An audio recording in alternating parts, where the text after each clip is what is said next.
ሰበር ዜና ተሰምቷል። ሌሊቱን በአዲስ አበባ መሃል ቦሌ ምንድነው የተፈጠረው? ክስተቱ ከባድና አደገኛ ነበር ተብሏል። የፌዴራል ፖሊስ አደገኛ ኦፕሬሽን ሰርቷል። ከፍተኛ የመንግስት አመራሮችና በጥብቅ የሚፈለጉ ግለሰቦች በቦሌ ኤርፖርት ቁጥጥር ስር ውለዋል።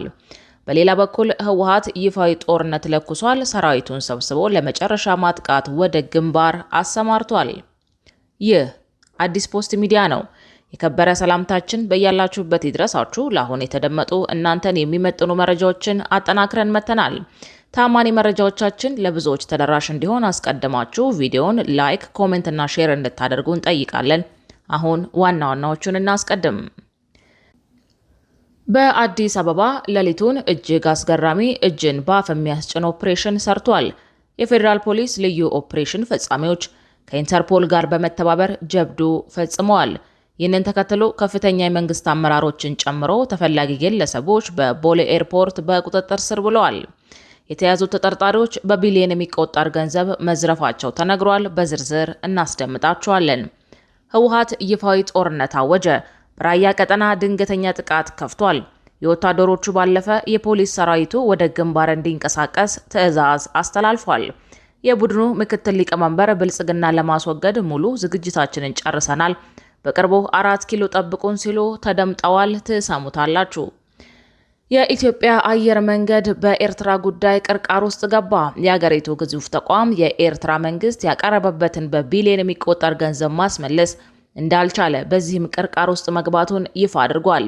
ሻዕቢያ የአየር መንገዱን ብር አልመልስም ማለቱ ታውቋል። ታዳምጡታላችሁ። በኢትዮጵያ ድንበር ጦሯን ያሰፈረችው ግብጽ የድሮን ድብደባ ተፈጸመባት። ኢትዮጵያን የነካ የለውም በረካ እንዲሉ ካይሮ በድንገተኛ የአየር ጥቃት እየተናጠች ነው። የአልሲሲ መንግስትም ግራ መጋባት ውስጥ ወድቋል። የተወደዳችሁ የቻናላችን ቤተሰቦች እነዚህንና ሌሎች መረጃዎችን አጠናክረናል። በዜናዎቻችን ላይ እንዲሻሻልና እንዲስተካከል የምትሉትን ጉዳይ ጨዋነት በተሞላበት መንገድ በአስተያየት መስጫው እንድታስቀምጡልን እንጠይቃለን። አሁን ወደ ዝርዝሮቹ እናመራለን። የኢትዮጵያ አየር መንገድ በኤርትራ ጉዳይ ቅርቃር ውስጥ ገባ። የአገሪቱ ግዙፍ ተቋም የኤርትራ መንግስት ያቀረበበትን በቢሊዮን የሚቆጠር ገንዘብ ማስመለስ እንዳልቻለም፣ በዚህም ቅርቃር ውስጥ መግባቱን ይፋ አድርጓል። ሻዕቢያ የአየር መንገዱን ብር አልመልስም ማለቱ ታውቋል። የኢትዮጵያ አየር መንገድ በኤርትራ የታገደበት ገንዘብ በሁለቱ ሀገራት መካከል ባለው የፖለቲካ ውጥረትና የነበረው የህግ ሂደት በመቋረጡ ምክንያት ምንም ማድረግ እንዳልተቻለና እስካሁን መፍትሄ ሳያገኝ እንደቀረ የድርጅቱ ዋና ስራ አስፈጻሚ ገልጸዋል። አሁን ላይ የኢትዮጵያና የኤርትራ ግንኙነት ጤናማ አይደለም። በዚህም ምክንያት ምንም አይነት ሂደት የለም።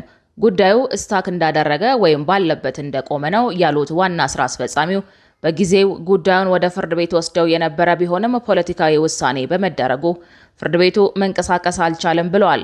በመሆኑም ሁኔታዎች እስኪረጋጉ ድረስ ለመጠበቅ መገደዳቸውን ተናግረዋል።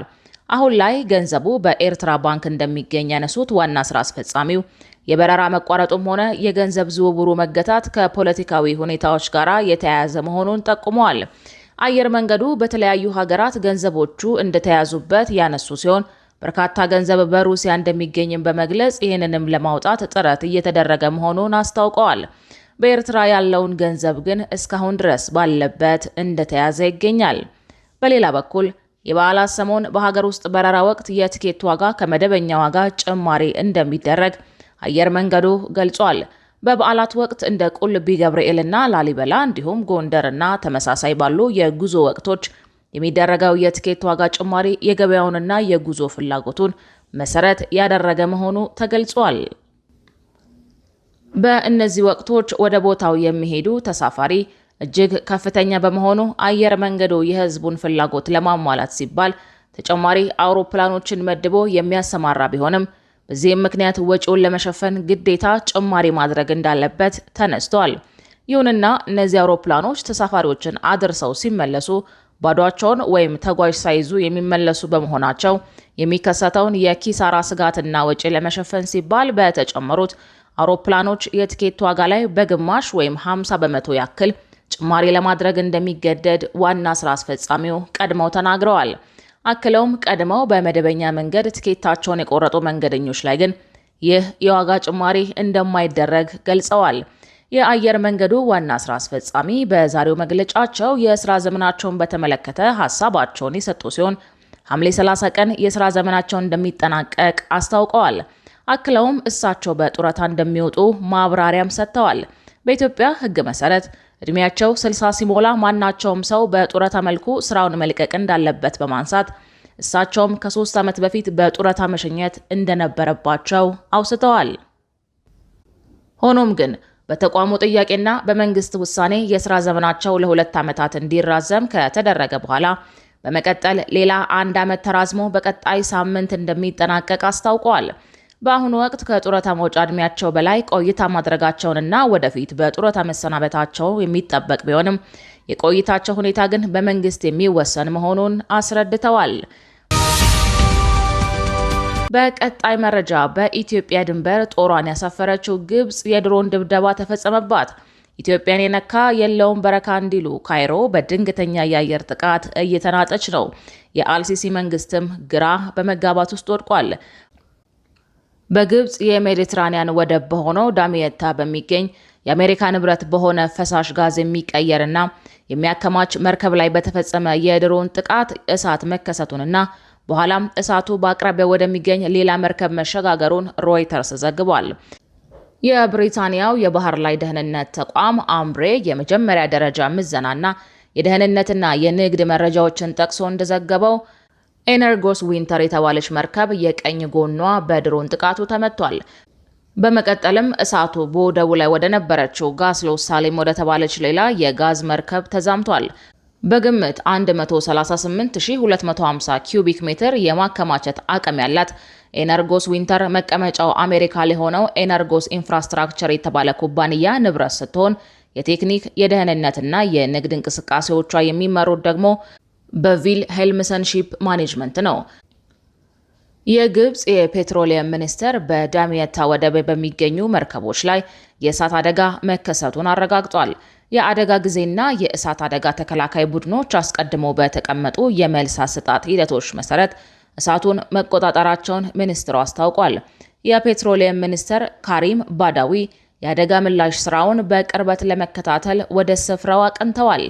በአደጋው ሞትም ሆነ የከፋ ጉዳት ሪፖርት ያልቀረበ ሲሆን ሚኒስትሩ ለእሳቱ መነሳት የድሮን ጥቃት መሆኑን ከመግለጽ ተቆጥቧል። ጥቃቱ በድሮን የተፈጸመ ነው የሚለው መረጃ የተገኘው ከባህር ደህንነት ተቋማትና ከደህንነት ምንጮች ነው። በቀጣይ ዜናችን ህወሓት ይፋዊ ጦርነት አወጀ። በራያ ቀጠና ድንገተኛ ጥቃት ከፍቷል። የወታደሮቹ ባለፈ የፖሊስ ሰራዊቱ ወደ ግንባር እንዲንቀሳቀስ ትዕዛዝ አስተላልፏል። የቡድኑ ምክትል ሊቀመንበር ብልጽግናን ለማስወገድ ሙሉ ዝግጅታችንን ጨርሰናል፣ በቅርቡ 4 ኪሎ ጠብቁን ሲሉ ተደምጠዋል። በገዢው ብልጽግና ላይ በይፋ ጦርነት ያወጁት የህወሓት ጄኔራሎች ወደ ራያ ቆቦ አቅጣጫ ሰብሮ ለመግባት እያሟሟቁ ነው ተብሏል።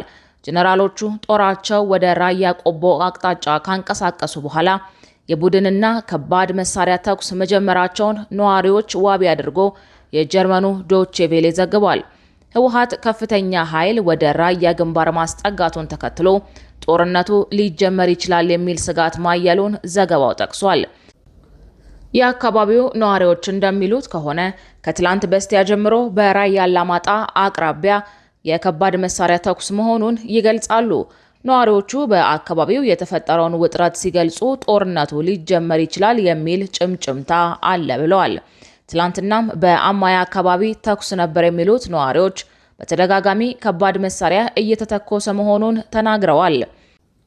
በከባድ መሳሪያ ተኩሱ የቆሰሉ ሰዎች መኖራቸውን የሚገልጹት ምንጮች የተጎዱ ሰዎች ወደ አላማጣ ሆስፒታል እንደገቡ ጠቁመዋል።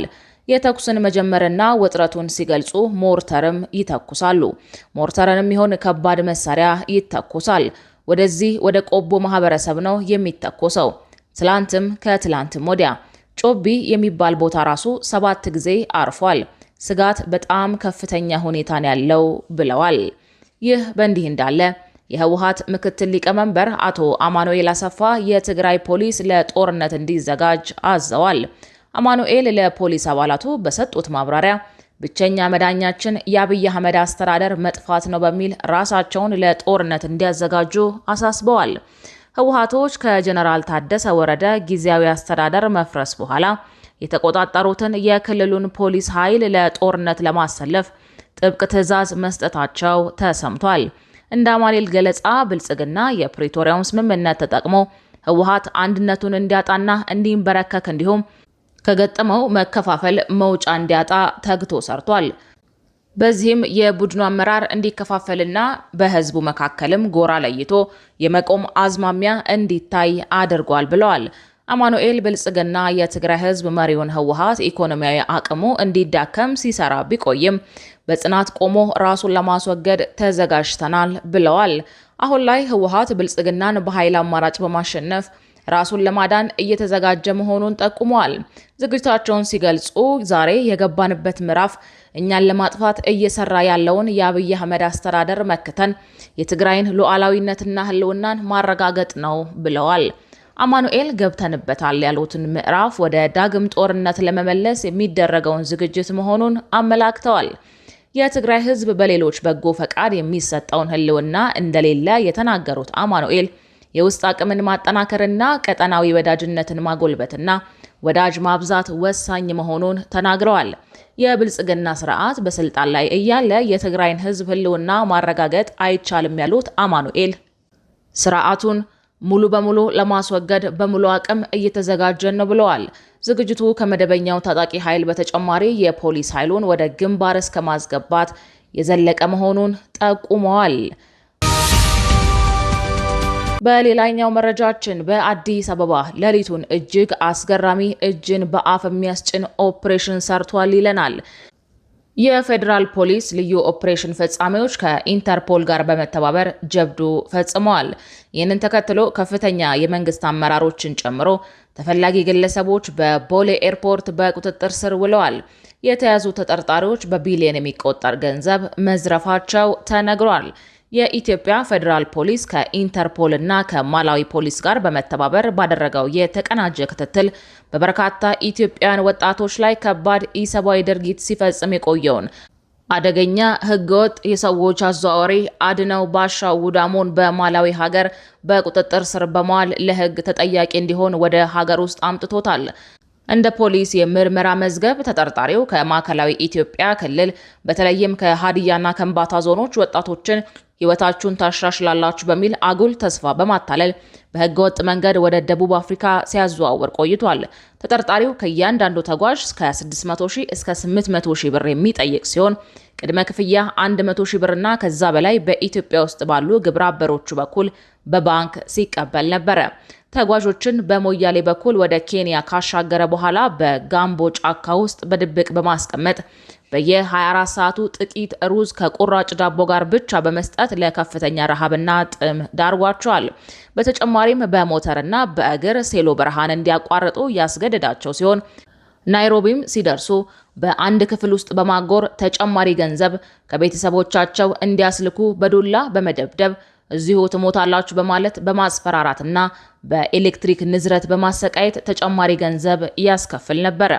ከዚህም ባለፈ ተጓዦቹን ከናይሮቢ ወደ ሞምባሳ እንዲሁም ወደ ታንዛኒያ በእቃ ጫኝ ኮንቴነሮች በተሳቢና ከኋላ ክፍት በሆኑና በሸራ በተሸፈኑ መኪኖች ውስጥ በርካታ ሰዎችን በማጨናነቅ በመጫን ታንዛኒያ በሚገኝ ጫካ ውስጥ ጥሏቸው ይፈረጥጥ እንደነበረ ተገልጿል።